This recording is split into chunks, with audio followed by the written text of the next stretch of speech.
بسم اللہ الرحمن الرحیم۔ چھلکے کے ساتھ سیب کھانا زیادہ بہتر ہے کیونکہ اس کے بہت سے فائدہ مند اینٹی آکسیڈنٹ اور فائبر کا مواد اس کے چھلکے کے اندر موجود ہوتا ہے۔ ناظرین، ہلدی، اجوائن، ادرک اور دار چینی جیسے مسالے جسم میں حرارت پیدا کرتے ہیں۔ مرغن غذاؤں کے استعمال کے بعد ہاضمہ بہتر بناتے ہیں اور سرد موسم میں سستی کم کرنے میں مدد دیتے ہیں۔ ایک نئی تحقیق سے پتہ چلا ہے کہ صرف ایک ہفتے کے لیے سوشل میڈیا سے دور رہنا بھی بے چینی، ڈپریشن اور نیند کے مسائل میں کمی لا سکتا ہے۔ ناظرین گرامی، سونف کو رات بھر پانی میں بھگو کر اس کا پانی پینا نہایت ہی مفید ہوتا ہے کیونکہ یہ ہاضمے کے نظام کو بہتر کرتا ہے۔ ناظرین، سیدنا انس بن مالک رضی اللہ تعالیٰ عنہ اللہ کے رسول صلی اللہ علیہ وآلہ وسلم کے خادم خاص تھے۔ انہوں نے 10 سال تک آپ صلی اللہ علیہ وآلہ وسلم کی خدمت کی ہے۔ یہ اللہ کے رسول صلی اللہ علیہ وآلہ وسلم کے ساتھ ساتھ رہتے تھے۔ بیان کرتے ہیں کہ ایک مرتبہ ایک دیہاتی آیا اور آپ صلی اللہ علیہ وآلہ وسلم کی چادر اتنی زور سے کھینچی کہ آپ کے مبارک کندھے پر نشان پڑ گئے۔ دیہاتی نے اسی پر بس نہیں کیا بلکہ نہایت بدتمیزی سے کہنے لگا، اے محمد صلی اللہ علیہ وآلہ وسلم، میرے ان 2 اونٹوں پر اللہ کا دیا ہوا مال لدوا دے۔ اور ساتھ ہی کہنے لگا، ہاں سن اے محمد، یہ مال نہ تیرا ہے نہ تیرے باپ کا ہے۔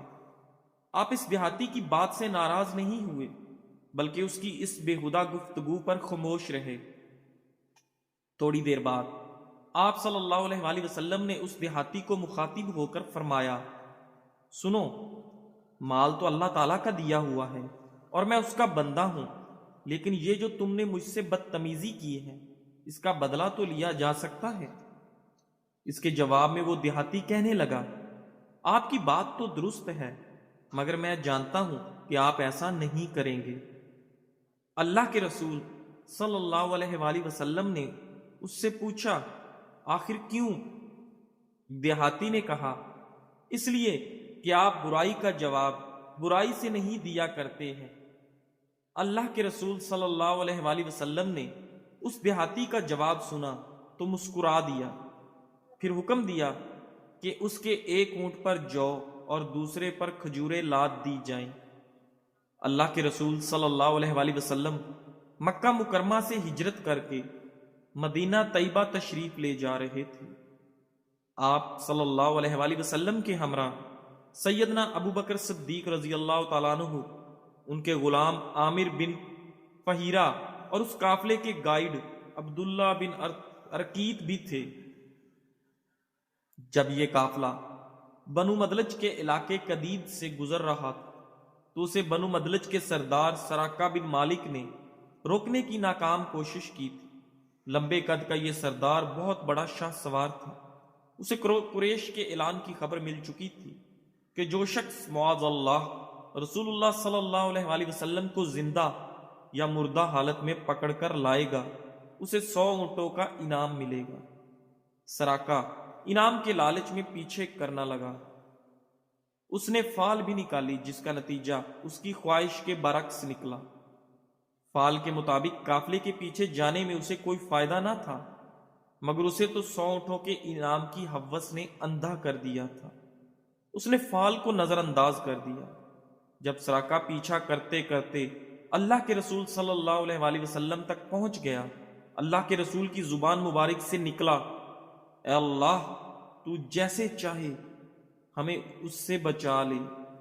ادھر اللہ کے رسول صلی اللہ علیہ وآلہ وسلم کی زبان سے یہ کلمات نکلے، ادھر سراقہ کے گھوڑے کے اگلے دونوں پاؤں سخت زمین میں دھنس گئے اور وہ لڑکھڑا کر گر پڑا۔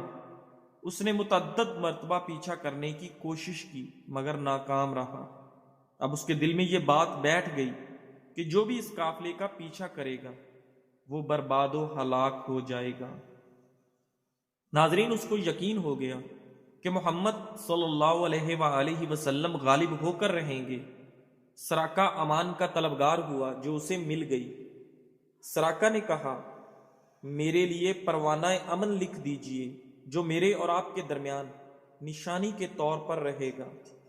رسول اللہ صلی اللہ علیہ وآلہ وسلم نے سیدنا ابو بکر صدیق رضی اللہ تعالیٰ عنہ کے غلام عامر بن فہیرہ کو حکم دیا کہ سراقہ کو امان نامہ لکھ دو۔ سراقہ نے اللہ کے رسول صلی اللہ علیہ وآلہ وسلم کو قریش کے عزائم اور 100 اونٹوں کے انعام کے بارے میں آگاہ کیا۔ آپ صلی اللہ علیہ وآلہ وسلم کو زاد راہ اور ساز و سامان کی پیشکش کی، مگر آپ صلی اللہ علیہ وآلہ وسلم نے کسی بھی قسم کا سامان لینے سے انکار کر دیا اور صرف یہ فرمایا، ہمارے بارے میں رازداری سے کام لینا۔ سراقہ نے یہ امان نامہ سنبھال کر رکھا ہوا تھا۔ اللہ کے رسول صلی اللہ علیہ وآلہ وسلم غزوہ حنین کے موقع پر جارانہ میں قیام فرما تھے۔ ان سارے صحابہ کرام کی ایک جماعت اللہ کے رسول صلی اللہ علیہ وآلہ وسلم کا پہرا دے رہی تھی تاکہ اجازت کے بغیر کوئی آگے نہ جا سکے۔ بنو مدلج کا یہ سردار تمام رکاوٹوں کو عبور کرتا ہوا آگے بڑھ رہا تھا۔ صحابہ کرام رضی اللہ تعالیٰ عنہ نے اسے روکنے لگے، ارے ارے کہاں جاتے ہو، کیا چاہتے ہو؟ سراقہ کی یہ شان ہے کہ اس نے وہی امان نامہ اپنی جیب سے نکالا۔ ادھر اللہ کے رسول صلی اللہ علیہ وآلہ وسلم بھی اس کی آواز سن رہے تھے تو اس نے اپنی دونوں انگلیوں میں اس دستاویز کو بلند کیا اور قدرے اونچی آواز میں کہنے لگا، یا رسول اللہ، میں ہوں سراقہ بن مالک بن جاشم اور یہ رہی میری دستاویز۔ اللہ کے رسول صلی اللہ علیہ وآلہ وسلم نے سراقہ کی طرف دیکھا، آپ کے چہرے پر مسکراہٹ تھی۔ وہ وقت یاد آ گیا جب قدید کے علاقے میں اس سردار نے ان کا پیچھا کیا تھا۔ سراقہ اللہ کے رسول صلی اللہ علیہ وآلہ وسلم کے قریب ہوا، آپ کو سلام کیا اور اسلام قبول کر لیا اور صحابی ہونے کا شرف حاصل کر لیا۔ سراقہ نے اللہ کے رسول صلی اللہ علیہ وآلہ وسلم سے ایک سوال کیا، اللہ کے رسول، میں اپنے اونٹوں کے لیے حوضوں میں پانی بھرتا ہوں، میرے اونٹوں کے علاوہ دیگر لوگوں کے اونٹ بھی وہاں آ جاتے ہیں، اگر میں ان کو بھی پانی پلاؤں تو کیا میرے لیے اجر ہے؟ اللہ کے رسول صلی اللہ علیہ وآلہ وسلم نے ارشاد فرمایا، ہر جاندار چیز کے ساتھ بلائی کرنے میں اجر و ثواب ہے۔ علی رضی اللہ تعالیٰ عنہ کی طرف منسوب قول ہے، اللہ تعالیٰ ہمارے دلوں میں محبت ڈالتا ہے تو تم کسی محبت کرنے والے سے یہ مت پوچھو کہ تم کس لیے محبت کرتے ہو۔ ناظرین گرامی، ارسطو کا کہنا ہے کہ میں نے کوے اور کبوتر کو ایک ساتھ بیٹھے دیکھا تو سوچ میں پڑ گیا کہ یہ ساتھ کیوں بیٹھے ہیں، حالانکہ کوا الگ جنس رکھتا ہے اور کبوتر الگ جنس کا ہے۔ پھر جب وہ دونوں اڑے تو معلوم ہوا کہ دونوں لنگڑے ہیں اور دونوں کے لنگڑا پن نے ان کو ایک ساتھ جمع کر دیا ہے۔ دونوں کے درمیان صرف لنگڑا پن کی وجہ سے کشش پیدا ہو گئی ہے۔ اہل عرب کہتے ہیں، جنس اپنے جیسی جنس کی طرف ہی مائل ہوتی ہے۔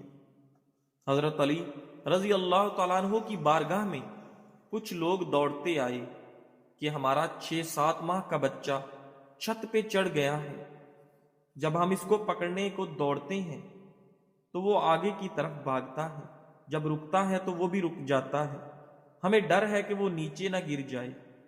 حضرت علی رضی اللہ تعالیٰ عنہ نے فرمایا کہ تم اپنے ساتھ کوئی بچہ لے جاؤ، جب وہ اس کو دیکھے گا تو اس کی طرف دوڑے گا، کیونکہ جنس اپنی جنس کی طرف مائل ہوتی ہے۔ ناظرین گرامی، ایک بار ارسطو اپنے مطب میں پہنچا اور خادم کو کہنے لگا کہ فلاں مجون مجھے کھلاؤ۔ خادم نے کہا، جناب وہ تو پاگلوں کی دوائی ہے۔ ارسطو نے کہا، راستے میں آتے وقت ایک پاگل شخص آ کر میرے گلے لگ گیا تھا، میرے اندر کچھ پاگل پن کے جراثیم ہیں، اس لیے مجھ سے آ کر گلے لگ گیا تھا۔ ناظرین گرامی، ایک مرتبہ حضرت خضر علیہ السلام دریا کے کنارے بیٹھے تھے، اتنے میں کسی سائل نے آ کر ان سے سوال کیا، کیا میں آپ سے اللہ کے واسطے سوال کرتا ہوں؟ مجھے عنایت فرمائیے۔ یہ سن کر حضرت خضر علیہ السلام پر بے ہوشی طاری ہو گئی۔ جب کچھ ہوش آیا تو فرمانے لگے، بھائی میں تو صرف اپنی جان اور مال کا مالک ہوں، تم نے مجھ سے اللہ کے واسطے سوال کیا ہے، لہٰذا میں اپنی جان اور ذات تمہارے حوالے کرتا ہوں، تم جس طرح چاہو اس کو استعمال میں لاؤ، بازار میں فروخت کر کے اس کی قیمت سے فائدہ اٹھاؤ۔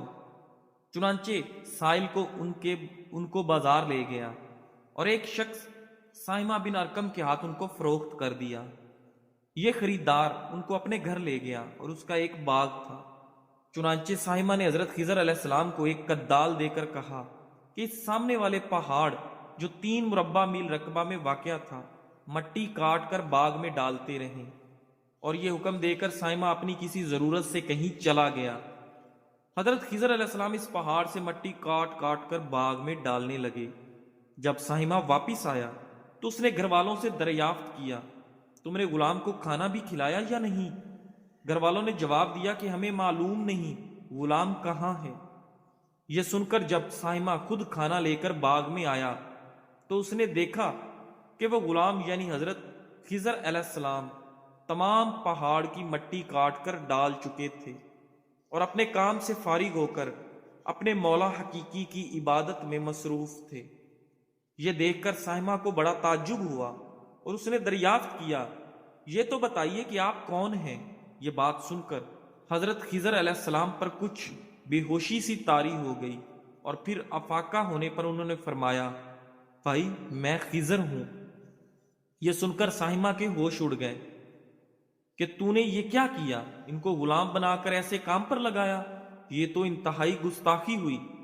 پھر ہوش آنے پر سائمہ نے توبہ کی اور پروردگار سے عذر خواہی کے ساتھ حضرت خضر علیہ السلام کو آزاد کر دیا اور جناب باری میں عرض کیا، مجھ سے اس کا مواخذہ نہ فرمائیے کیونکہ میں ان کو جانتا نہیں تھا۔ اس کے بعد حضرت خضر علیہ السلام نے دعا فرمائی اور سجدہ شکر بجا لائے کہ اے میرے پروردگار، میں تیرے ہی حق میں غلام بنا اور تیرے ہی حق میں آزاد ہوا، اس پر میں تیرا شکر گزار ہوں۔ سیدنا ابو ہریرہ رضی اللہ تعالیٰ عنہ فرماتے ہیں کہ ہم لوگ مسجد نبوی میں بیٹھے ہوئے تھے کہ ایک اعرابی دیہاتی مسجد میں آیا۔ اسے پیشاب کی حاجت تھی۔ کچھ دیر کے بعد وہ اٹھا اور مسجد کے ایک کونے میں پیشاب کرنے لگا۔ مسجد اس زمانے میں کچی تھی، اس پر کھجور کی ٹہنیوں سے چھت ڈالی ہوئی تھی۔ صحابہ کرام نے اسے دیکھا تو کہنے لگے، یعنی تم یہ کیا کر رہے ہو؟ مسجد میں پیشاب کر رہے ہو؟ انہیں اس دیہاتی کی یہ حرکت نہایت بری لگی۔ ادھر اللہ کے رسول صلی اللہ علیہ وآلہ وسلم نے صحابہ کرام سے فرمایا، پیشاب کرنے کے دوران اسے پریشان نہ کرو، اسے چھوڑ دو، اسے پیشاب کر لینے دو۔ صحابہ کرام خاموش ہو گئے اور اس نے پیشاب کر لیا۔ جب وہ فارغ ہوا تو نبی کریم صلی اللہ علیہ وآلہ وسلم نے اسے بلایا اور فرمایا، میرے عزیز بھائی دیکھو، ان مساجد میں پیشاب کرنا یا گندگی پھیلانا جائز نہیں، یہ تو صرف اللہ رب العزت کے ذکر، نماز اور قرآن کریم پڑھنے کے لیے بنائی گئی ہیں۔ ناظرین گرامی، ابن ماجہ میں صحیح حدیث کے ساتھ یہ بھی ہے کہ یہ دیہاتی اللہ کے رسول صلی اللہ علیہ وآلہ وسلم کے حسن سلوک سے اتنا متاثر ہوا کہ کہنے لگا، میرے ماں باپ آپ پر قربان ہوں، آپ صلی اللہ علیہ وآلہ وسلم نے نہ مجھے ڈانٹا نہ گالی دی۔ اللہ کے رسول صلی اللہ علیہ وآلہ وسلم نے صحابہ کرام کو حکم دیا کہ پانی کا ڈول لے کر آؤ اور اسے اس پیشاب والی جگہ پر بہا دو۔ دیہاتی اللہ کے رسول صلی اللہ علیہ وآلہ وسلم کے اس اخلاق اور محبت سے اس قدر متاثر ہوا کہ وہ اللہ کے رسول صلی اللہ علیہ وآلہ وسلم کے لیے دعا کرنے لگا۔ وہ ایک دیہاتی تھا، دعا کے آداب سے ناواقف تھا، مگر ایک ہی ملاقات میں اللہ کے رسول صلی اللہ علیہ وآلہ وسلم سے شدید محبت کرنے لگا۔ اور محبت کا یہ اندازہ ہے کہ سیدنا ابو ہریرہ رضی اللہ تعالیٰ عنہ فرماتے ہیں کہ وہ کہتا ہے، اے اللہ مجھ پر اور محمد صلی اللہ علیہ وآلہ وسلم پر رحم فرما اور ہمارے علاوہ کسی اور پر رحم نہ کرنا۔ اللہ کے رسول نماز پڑھ رہے تھے، نماز سے فارغ ہوئے، آپ اس دیہاتی کی دعا سن چکے تھے۔ آپ نے مسکراتے ہوئے فرمایا، تم نے تو اللہ کی وسیع رحمت کو سکیڑ دیا جبکہ اللہ رب العزت فرماتا ہے میری رحمت تو اس قدر وسیع ہے کہ اس نے ہر چیز کو ڈھانپ رکھا ہے۔ ناظرین گرامی، سردیوں میں وزن بڑھنے سے روکنے اور چربی گلانے والے دیسی مشروبات، سونف کی چائے۔ سونف کا مشروب پیٹ کی گیس، بوجھل پن کم کرتا ہے، یہ ہاضمہ بھی بہتر بناتا ہے۔ پیسی ہوئی سونف گرم پانی میں ڈال کر چند منٹ کے لیے بھگوئیں اور پی لیں۔ دار چینی اور شہد کا مشروب۔ دار چینی خون میں شکر کی سطح کو متوازن رکھتی ہے، جس سے اچانک بھوک لگنے کے امکانات کم ہوتے ہیں۔ صبح اس مشروب کا استعمال توانائی متوازن رکھتا ہے۔